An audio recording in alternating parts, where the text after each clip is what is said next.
Hi, I'm Jamie Kokensparger with the Lucas Soil and Water Conservation District. Welcome to our Friday Fun Day activity. Today we're going to learn about soil using something everybody likes, which is candy. This is our candy soil activity. You'll be given the list of ingredients to make this at home at the end of the video, but for now we'll get started with the candy soil that I made. By mixing up different candy ingredients, we're going to call this our soil sample. And this would be very similar to ingredients that would be in real soil, and we're going to try to figure out what those are going to be by looking at this candy soil. So we're going to start by taking a sample of our candy soil, just like you would if we were a soil scientist. We'd be out in the field taking a sample, and we're going to do that here. So I have my candy soil sample. And if I was a scientist, I would be needing to figure out what is in this soil and what would it be if it was real soil. So I will be sorting the different materials so that we can figure out what the ingredients are. And we're going to do that with a straw rather than our fingers, because we want to eat this candy soil later. And if I was a scientist, I wouldn't want to contaminate my sample either. So I would always use a tool. So I will be picking and sorting to figure out the ingredients. So to save a little time with our TV magic, we're going to show you a sorted sample. So these are the ingredients that I found today.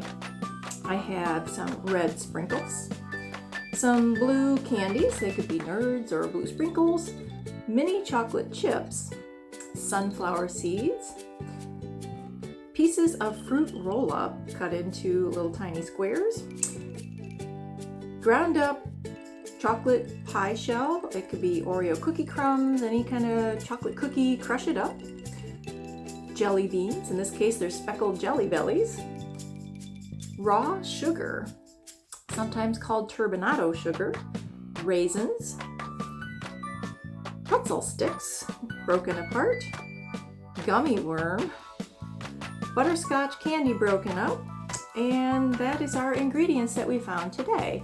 So if I was a real scientist, this would be analyzing my soil sample, making the list of ingredients, and figuring out everything that was in there. So if I was taking real soil samples, and maybe I took several in an area, would I always get the same thing? No, because nature is never the same in every spot. So this is the sample of what we took today. So step number 2 would be making some guesses. If this was real soil, what could these things be? So let's say the pretzels. Could it be a stick? Could it be a root? Could it be something like that?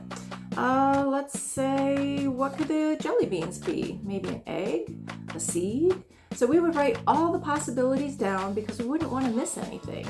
But then we would have to narrow it down to get our final answer and write our final report as to what we found. So for what I wrote today, for what I found, we put in the sunflower seeds are going to be real seeds. Scientists say that soil is a seed bank, just like a real bank.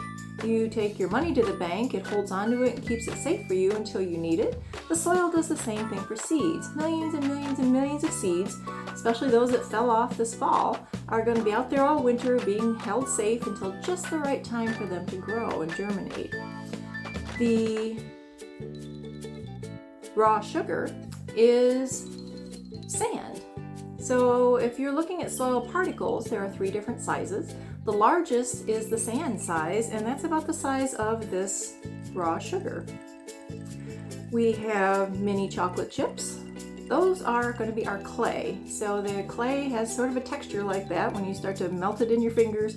Clay is such a tiny particle, it really does get very malleable, very movable when we warm it up in our fingers. We have raisins. Those are going to be bugs or slugs or other squishy things in the soil. Could be animal droppings, anything like that. Our pretzel sticks are going to be stems from plants or roots from plants, something like that. We have red sprinkles. Those are microbes or bacteria. We often hear that bacteria is bad, and yes, wash our hands, we don't want that. But we also have bacteria in the soil that is good for the soil. And it's actually one of the most important ingredients in the soil. if it's missing, you can have all the other ingredients and your plant won't grow. The microbes and the bacteria actually help the roots assimilate what they need from the soil. So a scientist took a scoop of soil, about a scoop of what we put on our plate today, and figured out that there are more microbes in one scoop of soil than all the people on the face of the earth. So right now we're over 7 billion. So there would be that many of us, think of every human being on the face of the earth packed into one little tiny scoop of soil. So think about how many scoops of soil might be in your yard at home and multiply that by 7 billion. Just an unimaginable number, but that's really what makes the world go round. So we have butterscotch chunked up. That is unweathered rock, rock that's just breaking up, maybe been exposed from the bedrock, but just really isn't weathered much yet, so it's got sharp edges. The jelly beans are our weathered rock. Those are the ones that have been out in the environment for quite a while. They're wearing down, getting smooth, and eventually when they get small enough and turn into the sand size, they become a brand new soil particle. They become our sand size. We have our fruit roll-up that's been sliced up. That is leaves. And if you think about all the leaves that are falling off in the fall right now, where do they go? If you're at home, maybe you rake them or do something else with them. But if it's in nature, by spring, most of them are gone. They're being taken back into the soil. All those nutrients that came up with the plant to make the leaves is now going to be able to go back into the soil so that the plants can use it over again. So it's nature's recycling, and it needs to happen. So there's our leaves. The blue candies, that's water. I couldn't put real water in my sample today. It would make a big mess. So we put these in to represent water, and maybe we'll say frozen water. It's getting at that time of the year as well. And I think we've got our gummy worm left, and of course that would be a real worm. They're out there helping turn over the soil, helping to break down this organic matter like the leaves and the sticks and stems and turning that back into soil. And what leaves us left, I believe, is our cookie crumbs. That is most people say soil, but it can't be. It's an ingredient in our soil.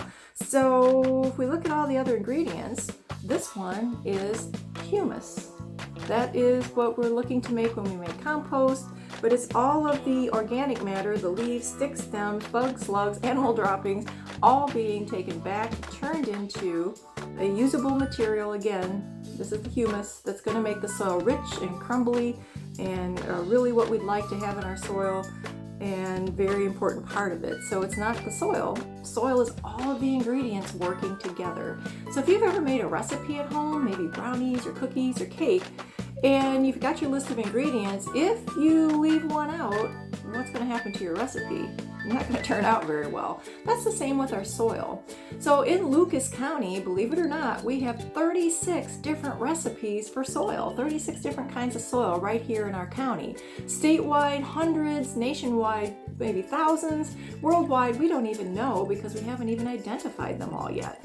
So if you want to be a soil scientist someday, you could discover a soil and maybe even have it named after you. That would be really cool. So to make your candy soil, you'll be given this list of ingredients. You can try this at home. You can use different ingredients, come up with your own, maybe mix a few different and give it a try. And I hope the next time you're outside and you're walking around on the ground, you won't just see soil as dirt anymore. You'll see it as this wonderful recipe that really makes our world go round. Thank you for joining us.